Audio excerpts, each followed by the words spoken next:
All right, welcome to the Swedish Junior Hockey Podcast. Jacob Dahlin, your host here today from what's called Slätta, or in Grastorp, Sweden, but now in outside of Washington, D.C.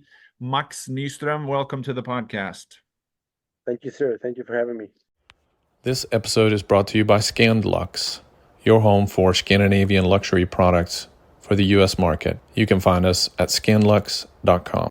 So we have a few common friends. We're going to talk about them. We've talked a little bit offline, and it's amazing how small the hockey world is. But Grastorp, USA, or Grastorp, Sweden, where is that for those who don't know?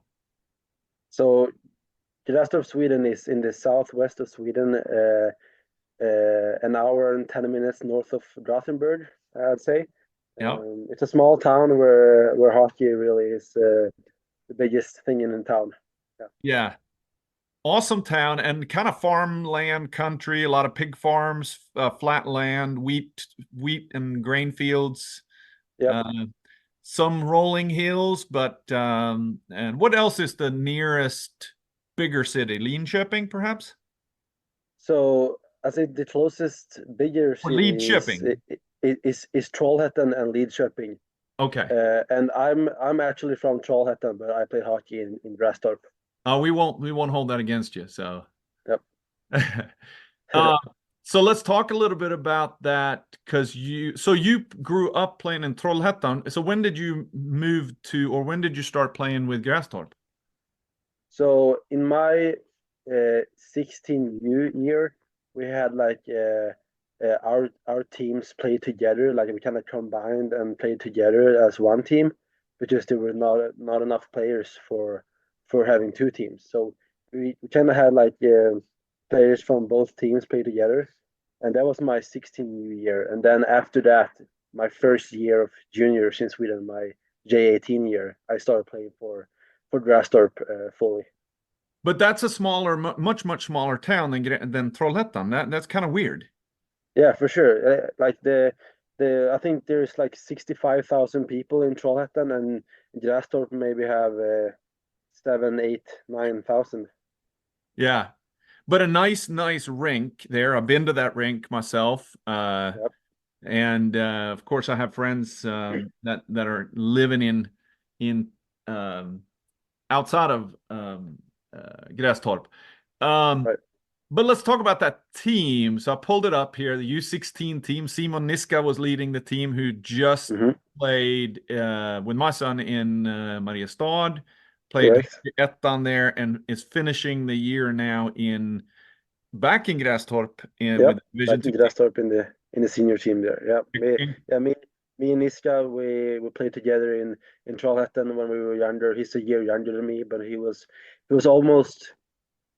always like in the team that were above him, like with the 03s and 02s, because he was so skilled and so good. So I played with him a lot, and that year in 16U he had a decent amount of points, I remember. Yep, 17 games, 34 points, not too shabby. Of course, this was U16, and was that I've heard some talks about that. Did you guys beat Frölunda that year or something, or what was it? I have not played Frölunda in that year.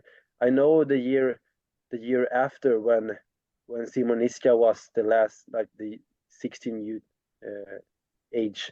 I don't know if they played Frölunda, but that year they were very good. Like I think Simon had like 91 points in 17 games or something like that, and the same with Albin Sterner and Carl Sterner, the Sterner brothers. They were doing good. Albin Lidberg too. So I was about to get to Sterner. Of course, the big name on this, we're going to talk about Hurtig, but a little bit, because it's so cool when you can see on a roster when you got a drafted player, right? If you're like me, who's an elite prospect geek. So did Bjarne, Axel's dad, did he coach that team? So Bjarne was the coach for me in Grastorp. Yes, correct. He was the coach for the 16U team and both of my years in J18. Okay. So talk a little bit before we talk about the Hurtig, because of course Axel's brother Arvid, who's now playing also in Grastorp for the Division 2 team, right? Arvid is playing in Hockey Allsvenskan. Oh, he's in. Okay, who was it that was? I was just talking to. That's right. He was in Växjö.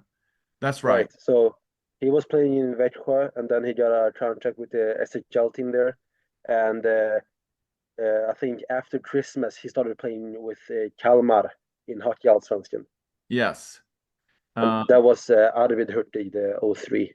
Yeah, who's the older brother. I'm looking. I know who it was. We were talking about Lucas Frank. Right.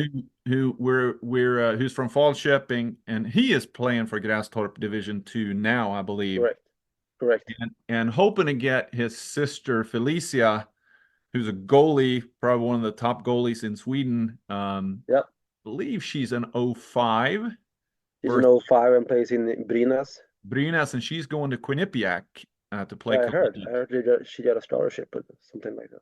Yeah, so we're working on getting her on here. So it's kind of this hotbed of these smaller towns, and but let's talk about the Sterner brothers, because I think that everybody that I talk to, of course, I'm not familiar with Albin, who's the older brother, but I'm a little bit more familiar with Kalle, who I hear is gonna be.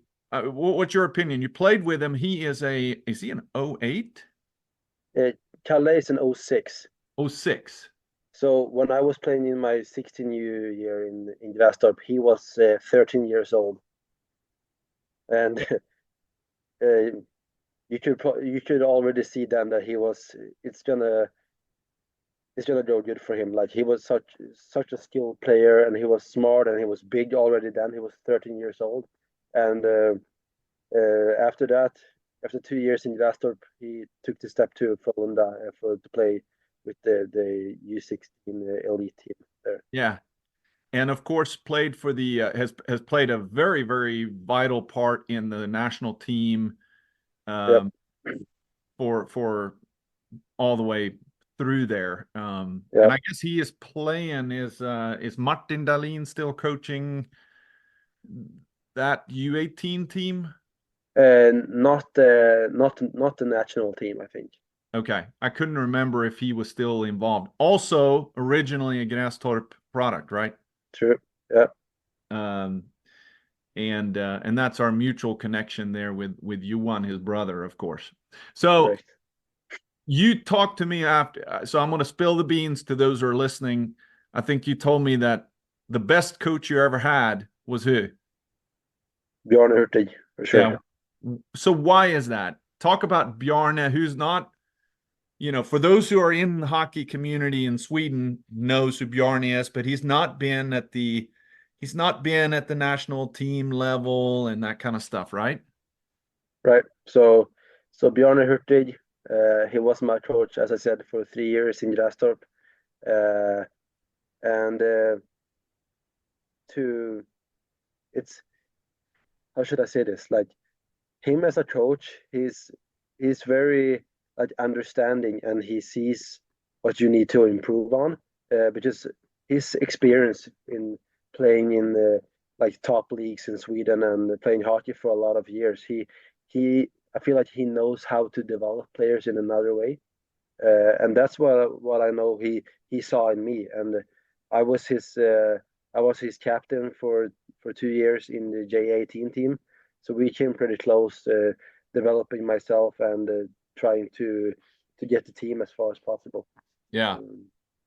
What were the qualities? So he had the knowledge, that's one thing, but he was not necessarily a yeller and a screamer, right? No, he never screamed at us. Like, of course he got mad sometimes when you didn't get the puck out or did something stupid, but he explained stuff for us in another way, and in a way that helped me understand and develop a lot. All right, and then finally, we don't want to dwell too much on that team, but I do think it's cool to kind of go back to these type of things. So talk about Axel. Was he, so that was U16. He was 2 years younger than you, but he's a big boy. 14 years old. Yeah. Yep. he was 14 years old, and he was one of the bigger kids on that team. So he also played with the older teams when I was there. And Axel, he was, he took the step to Rögle and became a, a super good defenseman there, I would say. Not I'm pretty good friends with him, so I can say that he's not the most skilled defenseman, but it's very hard to score on him. Like he's very good defensively and over the whole ice. Yeah, and I think that's he is a chip off the old block, and he's a big body. I remember seeing him 2 years ago, or basically not last summer before that. They had a national team camp in Falun, and they were there for a camp, and I thought, wow, for a J18 player, he looked like a man, and Yeah. And very big. You're right. Not necessarily not the swiftest by foot, but Yep. good shot, good solid shutdown defenseman, and Sure. no surprise that he was drafted by Calgary. Yeah. And just like a lot of the guys that are following Rasmus Dahlin's footsteps, eventually he'll find himself in the NHL, I would say. I think so too. Actually, as we speak, I believe he is playing in the SHL today for Rögle. That may be, is that he hasn't had that many SHL games, but that's a pretty, he's a normally plays on the J20 national there. I think it's his third SHL game tonight. Yeah. So, all right. So, talk a little bit about. So, did you go to hockey gymnasium in Grastorp? No, so I did not go to a hockey gymnasium in Grastorp or in Trollhättan. Or they don't have a hockey gymnasium there, but they have a gymnasium in Grastorp, right? They have like a hockey like program thing they run from a different school that I went to. Yeah. So the school is east of Grastorp, and I lived in Trollhättan, so I had 20 minutes to Grastorp from the other way. So it would have been far for me to go to another school that's like an hour away, basically. Yeah. So I did not go to a hockey program or hockey gymnasium, actually. So what did you do? Where did you go to school, and what was your program? So I went to Nils Eriksson's gymnasium in Charlton, and I studied industrial production. Really, just a program they had on that school. And at the same time, I was playing for Grastorp J18. Yeah. Yeah. And then so 3 years of doing that, or up to J18, and then you decided I'm going to go to Gothenburg and play for Kungälv. Correct. So J18 region. Explain the thought pattern there. When you're playing in Grastorp, awesome. You have what I've heard, and we'll get Helmer Dahlin on at some point, but one of the things he explained to me about what's unique in a town like Grastorp is that it's such a tight. There's not a lot of lines between J18 and the A team, or the J18 J20. I know that they don't currently have a J20 team, but right, is that kind of how it was when you were there? Yep, that's right. Everybody was kind of together. Yep. But at the same time, there's no option there for a J20 region or a J20 national for you. Right. So after my last year of J18, the COVID happened again, right? So we only played 5 games, and then the season was over. And I, for my first year of J20, Grastorp wanted me to stay and play with the senior team there. Yeah. And I felt like I wanted to develop more within junior hockey and take like the next step in my development, really. And I felt like playing J20 region would be a better option for me than playing senior hockey in as a 17-year-old in Grastorp. Yep. Not so, but that must have been a little bit of, I'm looking at everybody's stats, that must have been a little bit of a tough year. For me personally, no, I'm talking about for the team. You did good. You're third in scoring here in 24 games, but did they? I know that they've been up in. I don't know if they've been up and down, but that's a tough league, J20 Region South. I mean, it's a good league, yeah. And we weren't the best team in that league, so like if you just look on points and stuff and scoring, we didn't have a lot of points, all of us. Yeah, I think we had one player that were point per game. That was it. yeah, I mean, we did good. We stayed in we stayed in J20 regional in that league. We didn't get relegated to J20 Division One, so Yep. we managed to stay in that league, and that was something we were looking for after Christmas to stay in J20 regional. Yeah. And then, so how did so how did you end up? If we're clicking on your profile here, you ended up saying, "I'm going to go play in the United States." How did that all come about? When did the seeds get planted for you, and who was the first person that you talked to, and how did that all come about?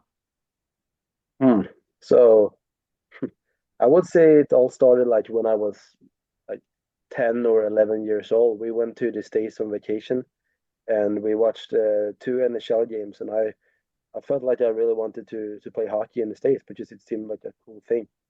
Um, and after my year in Kungälv, my first year of J20, I felt like I wanted to like same thing with like before I went to Kungälv. Like I wanted to develop my game and my career like as mm, fast as I could, really. So I felt like playing junior hockey in the States should be a good thing for me. Uh, Did you know much so about it? like I had watched like clips on YouTube and stuff, like uh, a day in a life as a junior hockey player, that stuff. So I was kind of like excited about like that life. Um, so at the end of the season with Kungälv, I had an advisor reach out to a few teams in the US, and I signed a contract with Patomac in March 31st, I think. Okay. And Yep. you had finished or not, but you were finishing up in school in terms of your gymnasium education, right?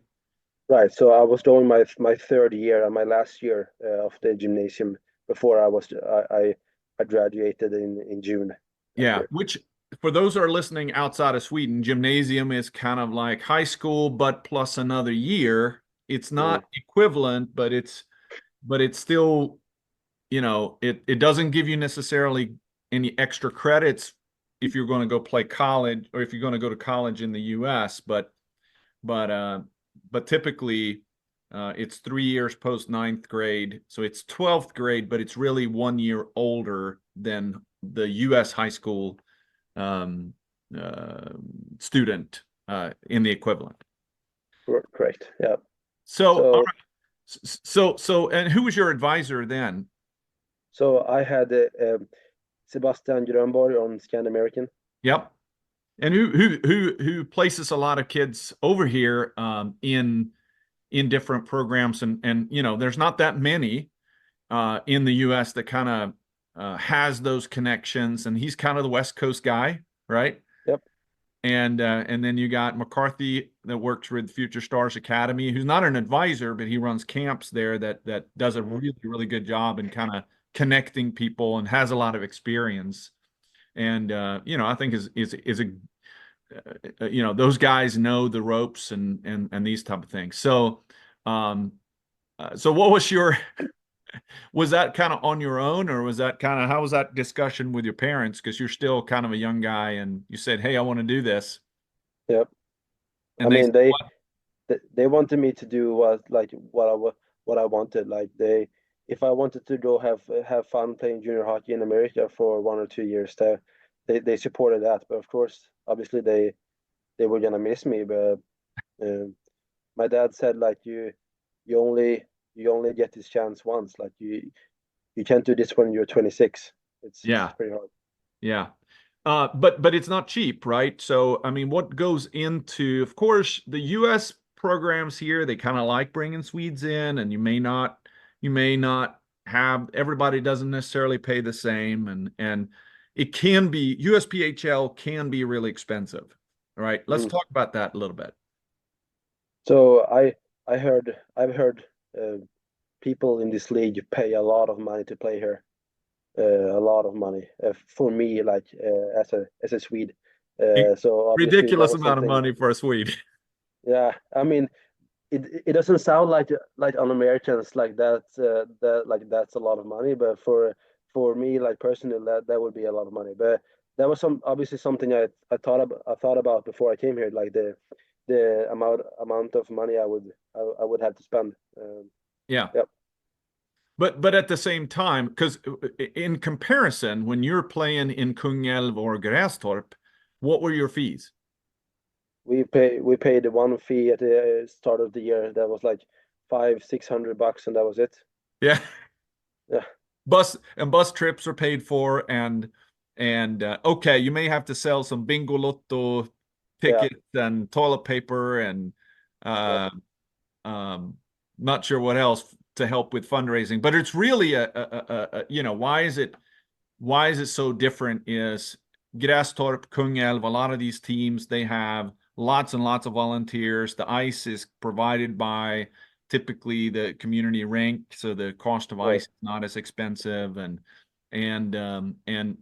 lots of every parent is expected to help out when it comes to, you know, manning the hot dog booth during the Division II games and those correct, type of things, right? correct. Uh, but it is very, very different financially. And so how did that work then? When did you come over to Patomac? So Patomac Patriots plays USPHL Premier, which is located outside of DC, what, in Alexandria or? In Dale City, it's called. Okay, didn't know that. Yep, Dale Uh, City. So southwest of DC, about 30 minutes south. okay. And so when did you go over there?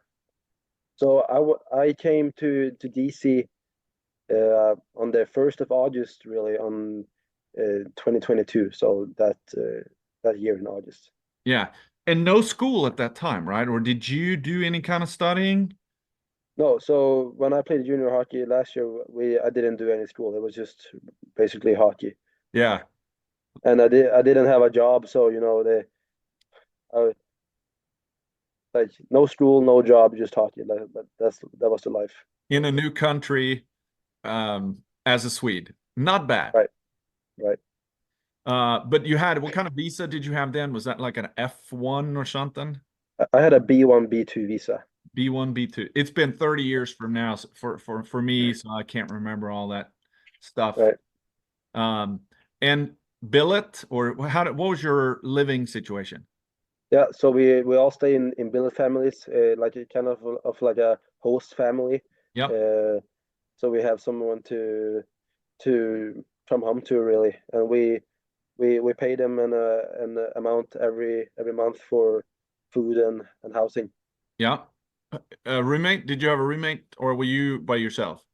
No, I stayed last year with Elias Algertsson Holm, a goalie we had from Sweden, Yep. and before Christmas, uh, I guess you had on the podcast, Marius Angelin. He Yep. came and stayed with us for Yep. a month or two. Also a Gothenburg guy, or from Becken. Right? Kungälv's rivalry games down there. Yeah, I played him in my year in Trinidad. Yeah. So did you know that ahead of time that there was going to be some other Swedes? Yeah, I mean, I was the first one to sign for the whole club, really, and then I knew that my advisor had other clients that were also talking to Patomac. So my friend Jacob Johannesson, he also came here and he signed in like April, a bit after me. Yeah. So of and course then they my said, roommate Elias too. yeah, and they said, hey, you should go. Max is going, so why don't you go too? Yeah. Um, what was your biggest, so coming over, what was your biggest, you've been over to the States before, but not in this way. What was your biggest, what was profound to you when you came off the ice and on the ice?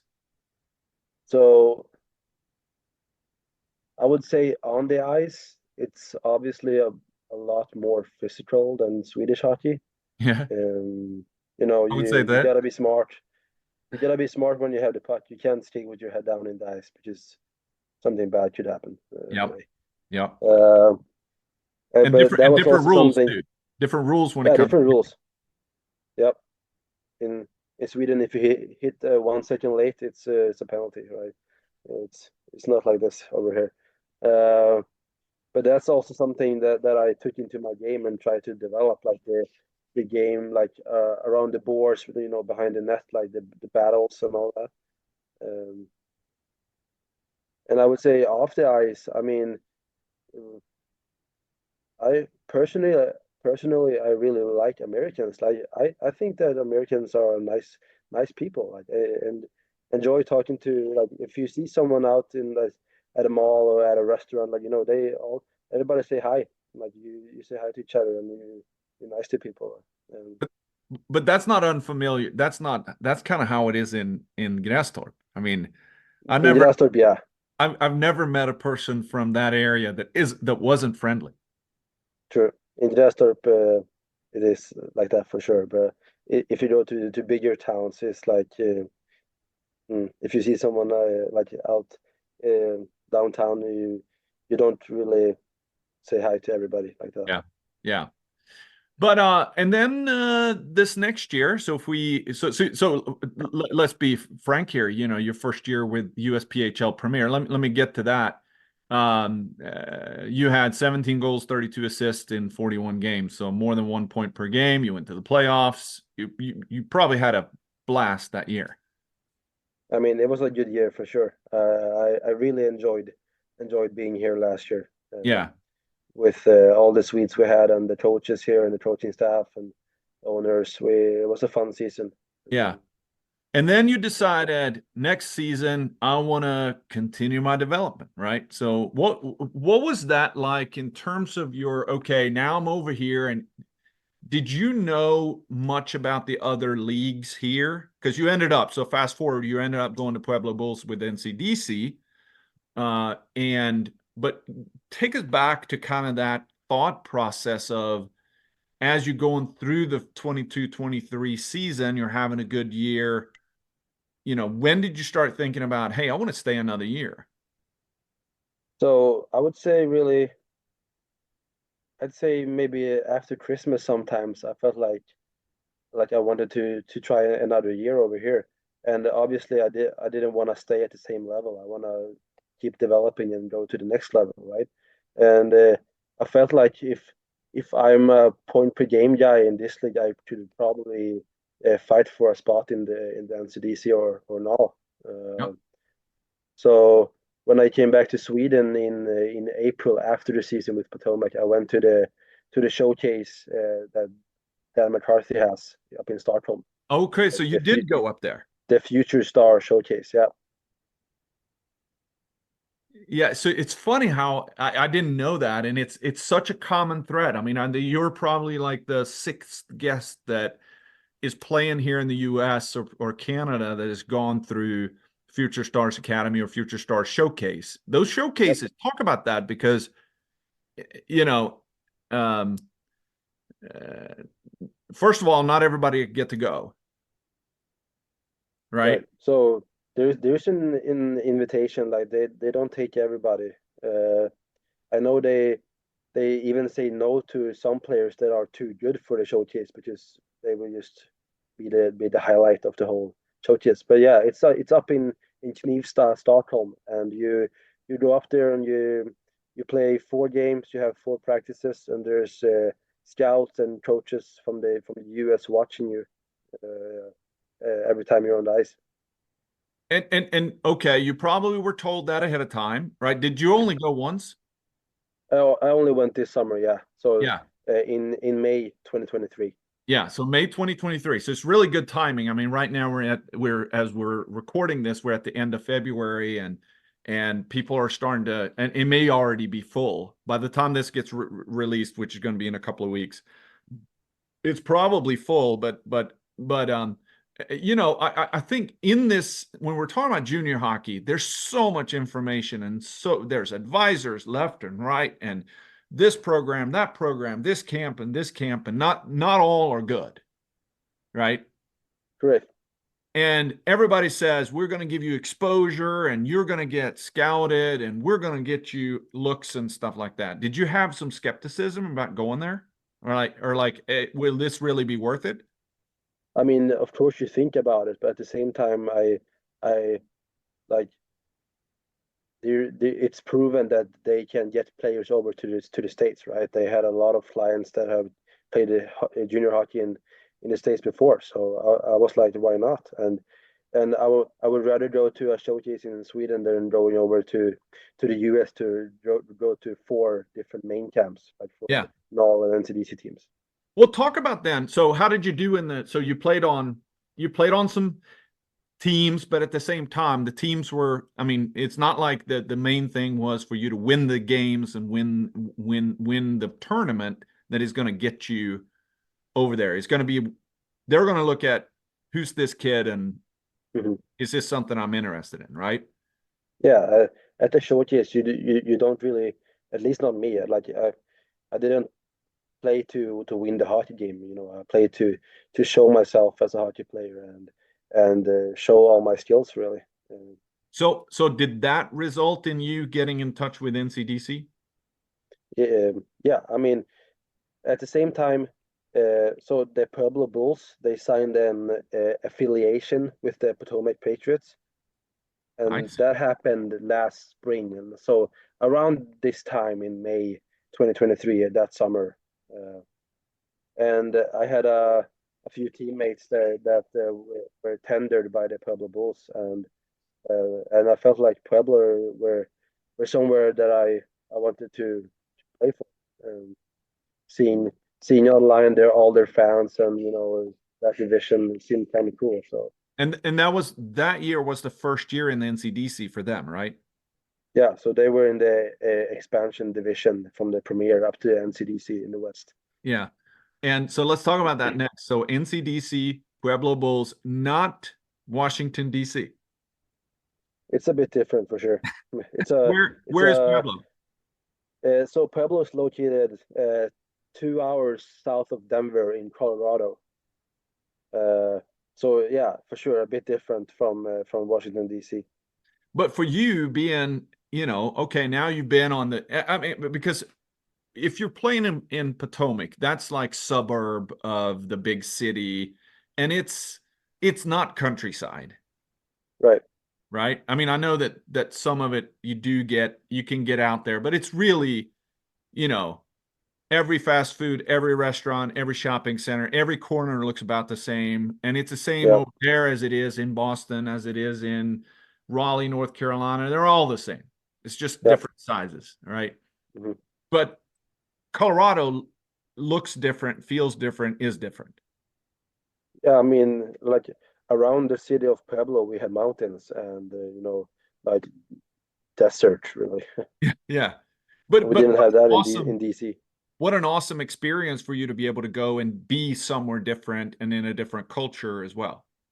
For sure. I really enjoyed where Pueblo was located because I personally like mountains and the rivers and like the wildlife.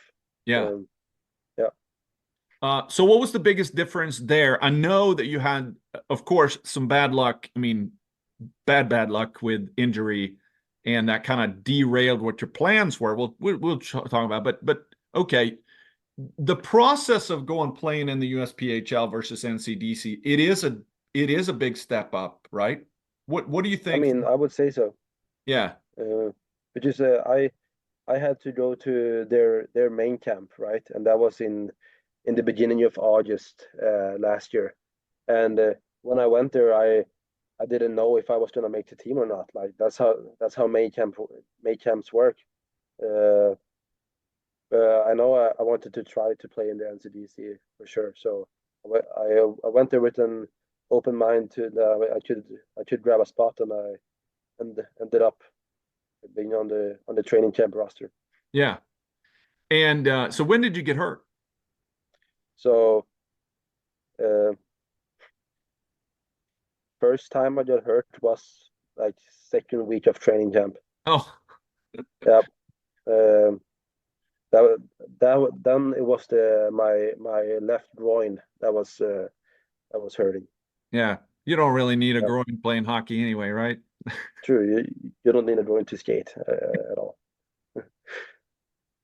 So what was it like there? Because NCDC, USPHL Premier, not a lot of people go and watch spectators, right? But Right. in the central, is it called the central in the NCDC? It's called the West Division, the West Division. Midwest. You know, I had Lucas Carlson, who at the time he is with Idaho Spud Kings now, but he was telling me they had 5,000 people in the stands. Playing that division is very different from out here in the East, in Potomac. You know, at the home games in Pueblo, we had about 7, 8, 900 fans at the game. And then it wasn't even full, like it wasn't sold out. There was a lot of empty seats, and there Yeah. was still like 800 people. And we went to Idaho to play his team, Lucas' team, and they had 5,000 people sold out in that week. That was probably the biggest, like the most exciting hockey game in my career for sure, playing in front of all those fans. Yeah. No, it's I mean that's what's great, right? And I wish it was like that everywhere, but it's unique. They've got something going there Yeah. with that team. But so talk about the differences in the USPHL Premier versus NCDC in terms of professionalism within organizations a little bit. Now, Pueblo, that was the first year, but I'm sure they're trying to establish themselves, but a little bit more professional, more people working for the organization. Is that right? I mean, yeah, for sure. Like at the home games, you had security guards, you had people like going on the ice, like in the intermissions. You had people working in the cafeteria. You know, there was a lot of people working at the games, like Yeah. that made it seem more professional than out here in the East Division. And it's because it's a business, right? And Correct. did you feel that too, that this is a business and the good parts about, hey, this is a business, this is a crowd's coming and this is now entertainment business.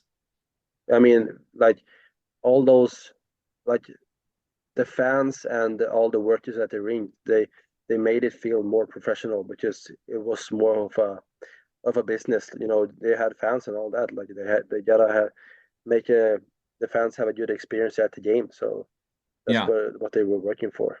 Yeah. But there's a downside to that too, right? So when I'm pulling up the roster here of the NCDC, there's 38 players, not counting goalies. So that's and plus 5 goalies on this roster for one season. In Pueblo. Yeah. Yep. For, You know, for the full year, which means what? There's people coming and going, and it's not and that's not all due to injuries, right? It's a little bit of a correct. cutthroat, which is very different than Grastorp, Kungälv in Sweden, where Mhm. you know everybody's gonna get fairly equal playing time, and Yeah. right?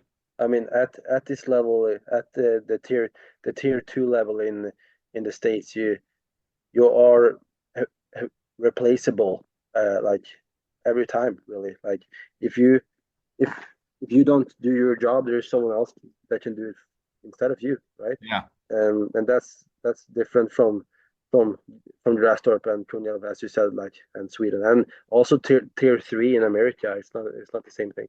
yeah, yeah. No, and I think that's so. What's your opinion on that? I mean, did that kind of short? Did that create? Did that shape you into a different player or a different person as well? I mean, everybody had to have a mindset of like when you come to the rink, you're there to work and like to compete for a spot. Like, Yeah. and if you didn't do that, there's someone else coming. Yeah. No, and I And think I think that's positive. But just then you work harder every practice and every game, and you have to do that to stay there. yeah. It's also negative because if you feel like you don't perform or you're having some trouble, it can maybe be hard to get right mentally. And the reason I'm bringing that up is I think the physical aspect, but there's a mental aspect of the game and juniors in the United States that is very different than juniors in Sweden. And not everybody in Sweden are suited to make that kind of leap physically or mentally, right? And it's not easy. And regardless, it shapes you and it makes you a different person. Perhaps. Now you had a little bit of a tough break there with injuries, but what was the biggest takeaway from that year, you would say? I'm in Pueblo, so this season, yeah. I mean, Yeah. I would say what I brought like with me from Pueblo and from the NCDC is uh, I'd say I developed my game of hockey for sure. Like you know, you played against better players, you practiced against better players every day, uh, and I felt like I took a few steps in my development as well. Yeah. And at the same time, so you if you see like off the ice, you are 13 hours from your family in Sweden. There's a 8 hour different time difference. So you develop as a person too, you know, being away from home and meeting new people and everything like that off the ice. Yeah. We're going to round out here, but we have two things we always do. Number one, which I think, so you're let's say you are 20 now, right? Yep. You're 20, so you met yourself at 17. Seems like that's not very long ago, but I would imagine from 17 to 20, it's a huge time period from a standpoint of maturity. What would you say to yourself if you met yourself at 17 today? Things that you didn't know back then that you wish that you know now that you wish you would have known. I would say if I had knew that the hockey in America was as physical as it was, I think I could have prepared myself better in Sweden before coming to the States. But at the Yeah. same time, mentally, when I was 17, I was kind of like I understood that I had to work to get wherever I wanted, and Yeah. that's what I would say I've done for the past 3 or 4 seasons. What do you think your conversation would your conversation with Bjorn be different today than when you were at 17? I mean, it would probably be about the same. You know, he would tell me stuff I needed to hear. Yeah. Yep. Yeah. Are you still in touch with him? Staying in touch with him? I talk to him often. Yeah. Yeah. You know, I've heard that with other players. To me, that's just such a big testimony towards a coach is how your players are staying in touch, not just with them at the time, but Yeah. you know, At the same time, I'm best friends with his son, so yeah, Axel. yeah. So I meet him often too. Yeah, we got to get him on here. Before I get to the last segment, I do have to mention that when I was coaching here in the U.S., it was U14, and of course U1 was here at the time. U1 Dahlin and his son Helmer was here and coaching the U12s, and we were going on it. This was this time of year, and we were planning on going to this past postseason tournament. And we were talking through U1 directly with Axel and say, hey, we really want to come. You can play on our team. And he was this close to Hmm. coming over. But I think Bjarne put the kibosh on that and said, no, you're staying home. Uh, Oh, so that would have been what could have been if we brought Axel with us on that. And we probably would have gotten you with us then too. Maybe. Yeah. I mean, I remember Axel talking about, yeah, I might go play a tournament in the States this spring. I'm excited and everything like that. But if Bjarne told him to stay in Sweden, that was probably the best option for him. Yeah, and what ended up happening was I think it was TV-pucken year, and there were spring camps, Oh yeah. and it was all about the preparation for that, which in retrospect was 100% the right advice and the right decision to do. Yeah. But it was kind of fun, and it's been fun to then stay in touch because I was talking directly with Axel, who was at the time 14, Hmm. and I remember him being very enthusiastic and very, very mature about the thought, and it's been fun to then kind of keeping up with him in his career and continuing to do so. Hmm. We will have him on at some point, and we may do it around the draft here. I think that's going to be. Yeah. I think what we're going to do is use Axel Hurtig as the inside draft guide to Kalle Sterner. That's going to be fun. That'll be That could be good. that'll be I'll, a fun subject. I'll call Axel after this and tell him to get on the podcast. Yeah, well, I've had multiple people. Helmer has been my insider guy to Uh-huh. we were at Brödernas and having a hamburger, and he's texting with Axel, and so we will make it happen. Yeah. Last thing, we have a partnership with Target Aid, which is a organization out of Stockholm that does fundraising for they were just successful with a 1.8 million crown fundraising effort with Djurgården. It's exploding there. And one of the things, we have a presence on their site with Swedish Junior Hockey on targetaid.com. And the presence, the segment that we have is Klubben i mitt hjärta, the club in my heart. And you're going to have a special little section there Okay. highlighting, and we're going to provide content for them and for your club that we provide. And hopefully that can be used in many different ways. But the question to you is, what is the team in your heart? The team in my heart, yeah, I gotta say where I grew up. It's gotta be Trollhättan. Trollhättan. All right. Trollhättan Hockey Club. All right, so Trollhättan. So what's going to happen? We're probably going to get you them in touch with you, and then we will find some ways to make a story out of it that Trollhättan can use to say, hey, we got this kid that grew up here with us, played in Grastorp, played here, played there, and because you're going to go places, there's no doubt in my mind, and that's going to be cool for people in Trollhättan to see. And then they can use it to perhaps use it for fundraising and content on their end as well. That's what we're here to do, is help as much as we can. So, hey, it's been cool. I'm going to head to the airport and try to pick up Eric as he is back from Sweden. And so it's going to be fun to see him again. Awesome. Have a great one, and we'll be in touch soon.